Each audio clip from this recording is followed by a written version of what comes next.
The Vietnam Butcher video has been one of the most highly requested topics from our subscribers, and we've decided to finally cover it.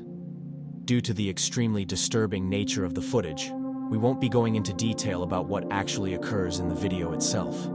Instead, this video will focus primarily on the background, the individuals involved, and the investigation surrounding the case.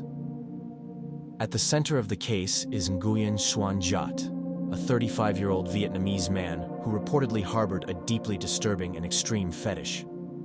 According to investigators and online records, Giat allegedly expressed a desire to be killed, cooked, and consumed, fantasies he openly discussed for years in obscure corners of the internet. On January 25, 2025, he reportedly chose to act on these urges, consenting to the act while it was recorded on camera somewhere in Lang Son, Vietnam. A recording that would later circulate online and be described by many as one of the first real-world films to gain widespread attention. Following the incident, authorities launched an extensive investigation that lasted nearly 10 months. On November 28, 2025, Lang Son Provincial Police arrested Joan Van Sang, who was identified as the individual responsible for carrying out the killing. According to alleged confessions, Sang and Nguyen Xuan Giat first connected through social media around 2020, gradually developing contact over several years.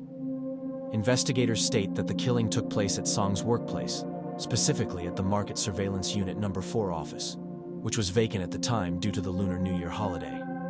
Further investigations and reports revealed that Giat had been active on extreme fetish and forums under various aliases, including Dat Beheading. Under these identities, he reportedly discussed fantasies involving his own death, including graphic scenarios centered around beheading and self-sacrifice. These online activities later became a key part of the case, helping authorities piece together the motive and premeditation behind the incident. Due to the severity and unprecedented nature of the case, Vietnam's Ministry of Public Security ordered Lang Son Police to expand the investigation, collect additional evidence, and determine whether others may have been involved or aware of the events beforehand. As of now, the investigation remains ongoing, with no publicly reported trial outcome and no confirmed release of Joan Van Sang.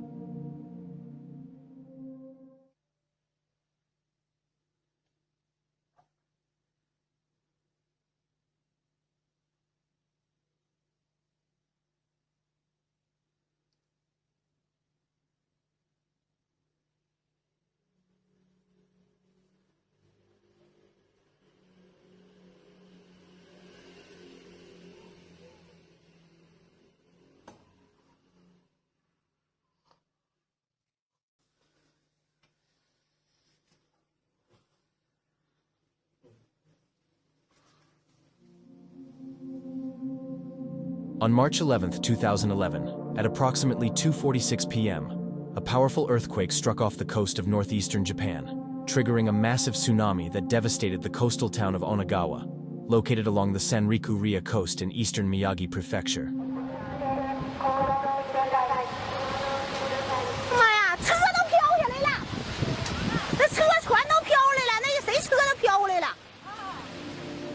Onagawa was one of the hardest-hit communities during the disaster. Out of a population of roughly 10,000 residents, more than 800 people were confirmed dead or reported missing. The tsunami nearly wiped the town off the map. Its port was destroyed, along with much of the fishery industry, factories, the train station, and the majority of residential and commercial buildings. Entire neighborhoods were swept away as the water surged far beyond anything the town had experienced before. Among the facilities affected was Sato Suisan, a seafood processing and fishery company that played an important role in the local economy. One of its executive directors was Mitsuru Sato. When the earthquake struck, Sato immediately took action. Recognizing the imminent danger, he helped evacuate 20 Chinese trainees and company employees, guiding them to Yamatsumi Shrine, a nearby elevated site located on higher ground that offered protection from the approaching tsunami. After ensuring the trainees had reached safety, Sato took additional steps to confirm the well-being of his parents and older brother. Once he knew they were safe, he made the decision to return to the factory to check if anyone else had been left behind. During his search, the tsunami reached the facility, and water rapidly flooded the building.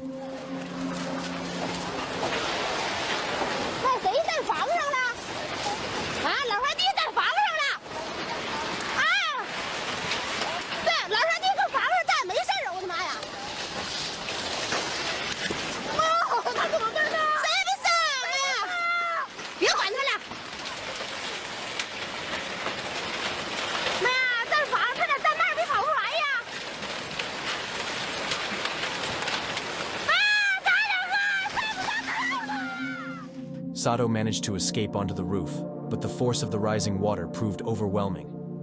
In full view of the trainees watching from higher ground, he was tragically swept away, along with the factory itself. His actions ultimately saved the lives of the 20 trainees, though he lost his own in the process.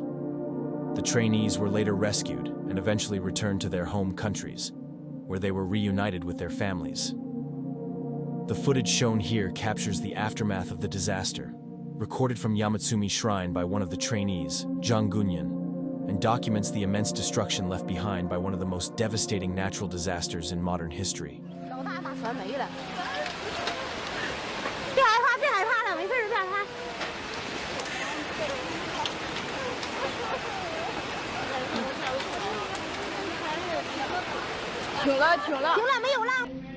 Logan Paul is an American YouTuber, social media personality, entrepreneur, and professional wrestler. He has amassed a massive online following, with over 23 million subscribers on YouTube and 27 million followers on Instagram.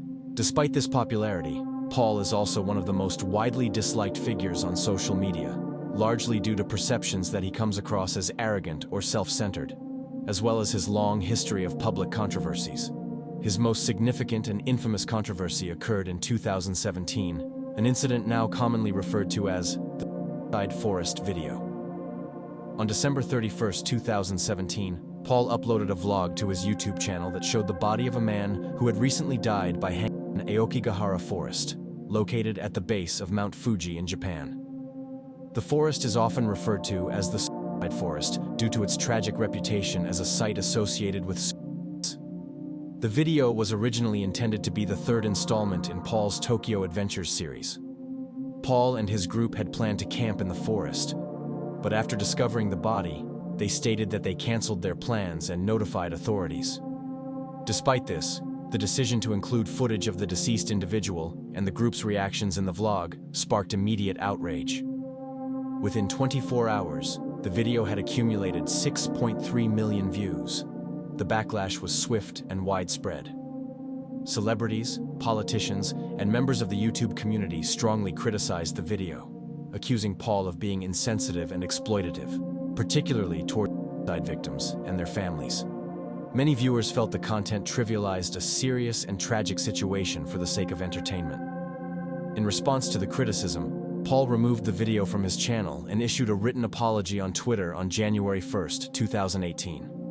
The following day, he uploaded a separate video apology to YouTube, in which he described his behavior as a coping mechanism and explicitly asked his fans to stop defending his actions. On January 9, 2018, YouTube released an official statement via its Twitter account condemning the video, further amplifying the seriousness of the incident and its impact on the platform. Although many people have since moved on, and Logan Paul has continued to rebuild and expand his career, the controversy remains a defining moment in his public image and is still brought up from time to time. I really hate to say this. I think there's someone hanging right there. Lives unfold. There's no going back. I've seen things I can't unsee. We found a dead body. Yo! What the fuck? In the following footage, the identities of the men and the exact location of the tragedy are unknown, though it appears to have been filmed somewhere in India. The video shows two men standing along a large river. The man holding the camera passes it to the other and then walks deeper into the water. As the current grows stronger, the man in the river grabs onto a chain connected to a wooden pole to avoid being pushed away. Realizing he is not deep enough to drown, he lets go and splashes around in the water. Unfortunately, he then steps back into deeper water and begins to drown. चालू तो हो गई इधर का camera दिखेगा तुम्हें इसके अंदर ठीक है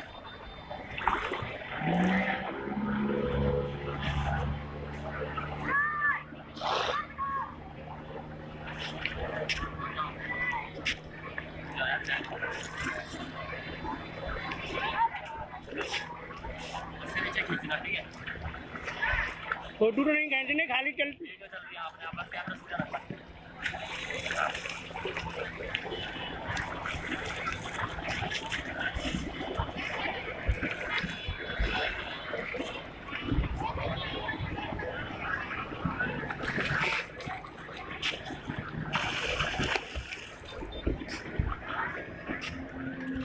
For reasons unknown, the cameraman does not react as the man panics and splashes desperately.